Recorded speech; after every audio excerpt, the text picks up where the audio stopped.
We're here live at the Microsoft booth at ISTE 2019. I'm here with Karon Weber and Matthew Wallace from NASA. Karon, how are you today? What is new in hacking STEM? Well, a couple of things are new. We have some pretty big announcements here at ISTE. The first is for those who are following Hacking STEM, we have an announcement that we have partnered with Carolina, and we now have Hacking STEM kits, so that's super cool. We also announced a partnership with Veneer, and now Veneer Go Direct sensors read right and directly into Data Streamer. But the real big news we also have today is we have partnered with our buds here at NASA STEM on Station to bring 8 brand new lesson plans to people that are available now out on the web.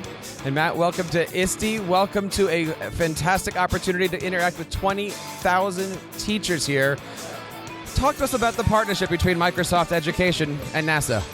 Absolutely, and thanks for having us on. You know, about a year ago, Microsoft reached out to us and said, hey, do you want to take our Hacking STEM design and apply it to NASA-themed lessons? And we said, heck yeah, let's do it. And so for the past year, we've been working together to create these lessons based on living and working in the International Space Station. We've applied so many of the key important concepts that we talk about at NASA. You know, radiation, heat shielding, taking care of our crew, making sure their health and safety is taken care of while they're in space. And so we've taken all those key ideas and we've applied lessons to that, and now the students can explore and really almost contribute to the type of science and engineering that we're doing at NASA. It's pretty awesome. Talk to us about some of the lessons that are being developed. So we actually have made 8. Some of them are pretty straightforward, like build a module of the ISS in Minecraft. We also have some that are a little more challenging. Like Matt mentioned, we have units both for high school and for middle school on radiation and on material science and engineering, and one on adiabatic pressure, which looks at what happens when the capsules descend on their way back to Earth, like they did a couple days ago, and how do you protect the astronauts inside those capsules. And that's a high school lesson plan that actually uses the ideal gas law to explain that. Some of the more interesting, more Hacking STEM-like lesson plans is we have a lesson plan that looks at protecting the astronauts' feet while they're working in microgravity. And in that case, students build some sensors and then use their own creativity to design forces to mitigate that pressure. Because if you think about what happens to the astronauts when they're floating around in microgravity, the bottoms of their feet stay super baby soft smooth, but the tops of their feet get actually pretty calloused by using them to hold on. So I got to ask you, what is it like to work for NASA? It's a dream come true. You know, I've been very fortunate to be in this job for almost 3 years now. But what I love most about it is that we get to work with companies like Microsoft, and we get to develop really incredible things that help us spread our message, which is we want to share the story of human spaceflight, and it's a joy to do that every day, and using the human and engineering power that Microsoft has to create all of these lessons has been awesome. And I wake up every day and I get to drive past the rocket park, and I definitely have to pinch myself. I enjoy it a lot. Now, we've of course been hacking STEM for the last couple years. What has Microsoft learned from NASA about hacking STEM? Well, you know, I think one of the most beautiful things about this partnership is they have an amazing wealth of resources that are available to teachers. And being able to both not only tap those resources, but show how much NASA has been learning about not only life in space, but also life on Earth. One of the most interesting lesson plans that we've done is that we've learned that the astronauts spend a lot of time looking out the window. I mean, if I was in space, I'd want to look out the window too. And in looking out the window, they've been able to actually track what's been happening to our planet over time. And so one of the most exciting lesson plans that we have is looking at what you can learn by looking at the Earth from space. And in this case, it looks at climate change and unpacking how are we able to make predictions about what's happening with our climate based on the images that the astronauts and satellites have been able to garner over the last couple of 20 years or plus years. So we know that Microsoft and NASA have been working together for the last year. What has NASA learned from working with students?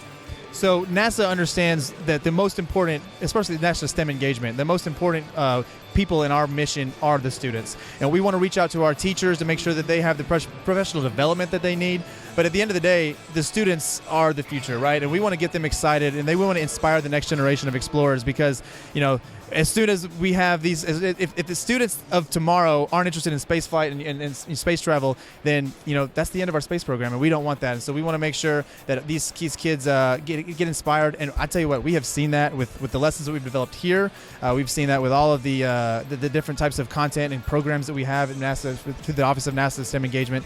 So yeah, it's been incredible. Now, you just mentioned some of these programs. If I was in 4th grade, 6th grade, or even in high school, how do I get involved with NASA? What can I do to reach out and keep my inspirations moving? Well, you can definitely check out our website. You can go to nasa.gov/STEM on station specifically, and you can check out. We have video lessons where the astronauts on the space station are teaching you different science concepts, whether it's Newton's laws of motion, kinetic and potential energy.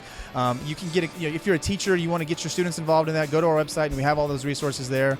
And if you're a college student, you can go to intern.nasa.gov, and you can learn you can have an internship at one of the NASA centers around the country.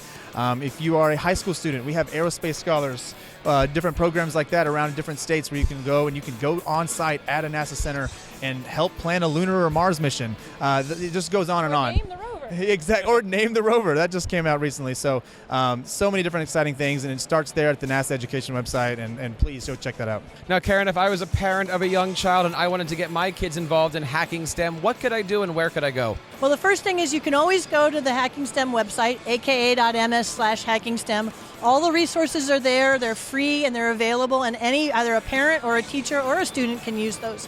We also run STEM Saturdays at your local Microsoft store. So look at those calendars, and there's always a hands-on making component to actually bringing STEM to life in the Microsoft store. That's a walk-up, pop-up classroom. Where do you see this next year? We're going to be meeting in Anaheim. It's going to be an amazing conference next year. I got to ask the question, where are we going with all of this? Well, I don't know. Last year we went to the oceans and we worked with BBC Learning to bring you the oceans lesson plan. This year we went to space with NASA. I think we have to find something in the middle. We'll have to go figure that out. Somewhere on the Earth's surface. You already went below, went above. Now I know. We have to go on land. And of course, you can always check everything out over at Microsoft EDU on Twitter to stay updated. And don't forget, this is that time of year to check out the Microsoft Innovative Educator Program. The applications are due on July 15th. We would love to have you guys a part of the Microsoft EDU family. And do check out these lesson plans as we hit the 50th anniversary of the moon landing, the 20th anniversary coming up of humans living in space, and we're about to launch the first commercial space program and happening. So this is a huge time in the world of space. Guys, I am looking forward to it. Karon, thank you so much. Matthew, thank you so much. Absolutely, thank you. Thank you for having us. And thank you guys out there for making TeacherCast your home for professional development. We'll be back from ISTE 2019.